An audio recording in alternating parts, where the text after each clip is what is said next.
So now there's a few more things that you might want to learn how to use, as you're editing your footage together. So again, you want to create your cuts and put things together the way you want them to be, but sometimes you're going to want to alter your footage a little bit or change it around.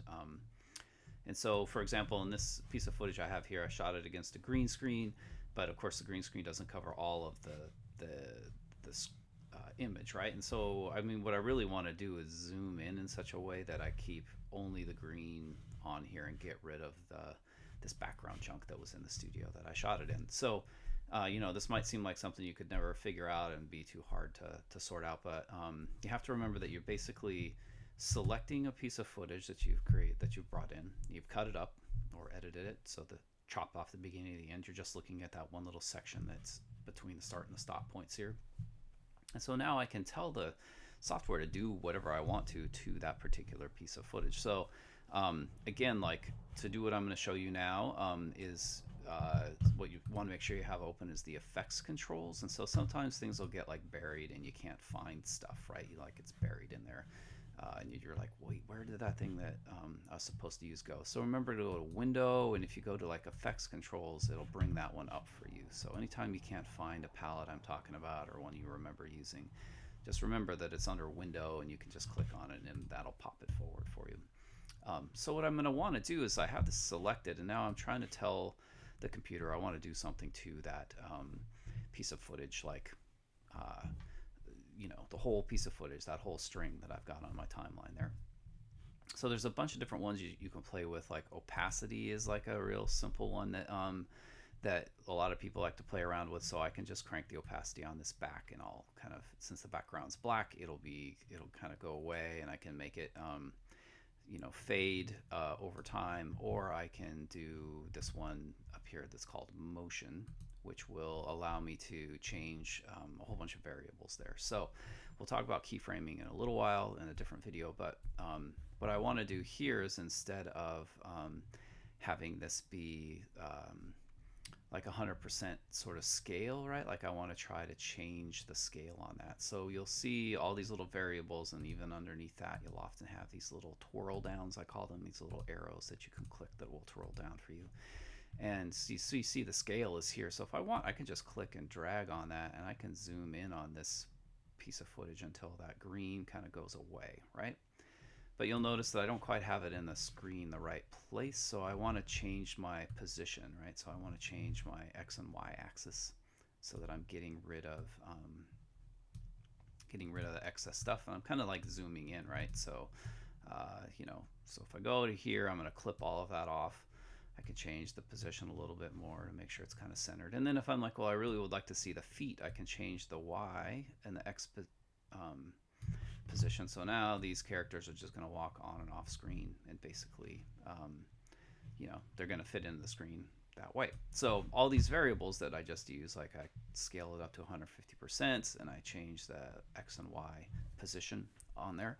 One thing you might want to do is write these numbers down. If I have other footage that kind of matches, like this one here, I can just type that in, like 150, and hit enter, and it'll zoom it in for me, and then I can change the X and Y position again, to match the numbers that I have for the other one. And then that'll help me kind of keep the footage kind of consistent, right? So you can always go back, click on it, and see what you did, and then just kind of type those numbers in, or whatever process you use to kind of remember stuff, right? So now I've kind of got my figures walking on there and walking off there, and so now we're starting to get somewhere in terms of like building this thing out a little bit and making it maybe more usable. So that is sort of some of the baseline like effects that you can use on this stuff without, and it's just going to do it to the whole timeline. So you're just going to do it to the whole piece of footage that you have here.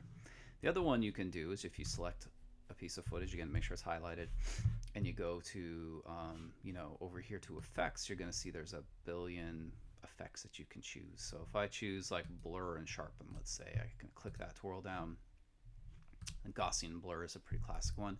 If I just click that little, it looks like a little Lego, right? If I click that and drag it onto the footage, it's going to apply that Gaussian blur. So again, you'll see that in your effects controls where I've changed some of these things, and then this Gaussian blur is also there. So if I wanted to make this blurry, I could just slide this over these blue numbers, slide them back and forth, or type them in, whatever makes sense for you.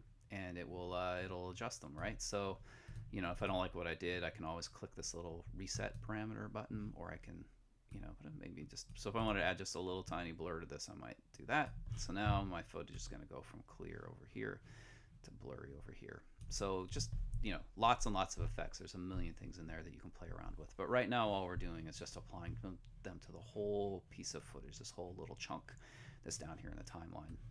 Not doing anything fancier than that, just changing scale, size, opacity, and playing around with it. And one thing people sometimes will like to do is if you take one piece of footage and place it over the top, right, like this, and then these two pieces of footage exist together. But if I click here and then I go in here to my opacity and I start cranking that opacity down, you'll notice that I can see both pieces of footage kind of interacting with one another, right? So this would be kind of how you get that overlay effect sometimes. And so, what I've done is I've selected this, I've changed the opacity down to like, 50% or so, and then now, those two things will kind of happen together, right? So this would be, just keep that in mind. You can stack things and change opacity.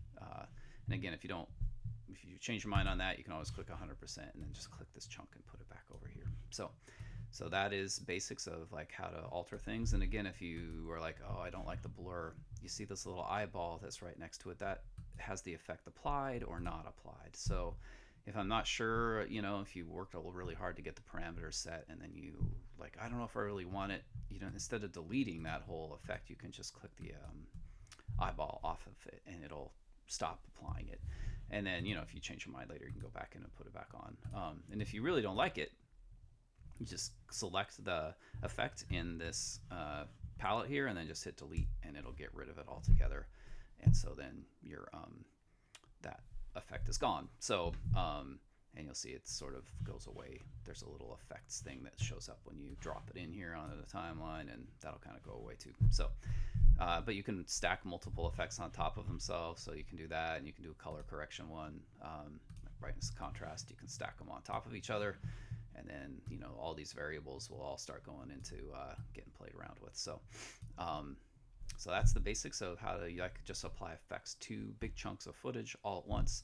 No subtlety here, just that footage has that effect applied. So it's a good way to get started as you're learning.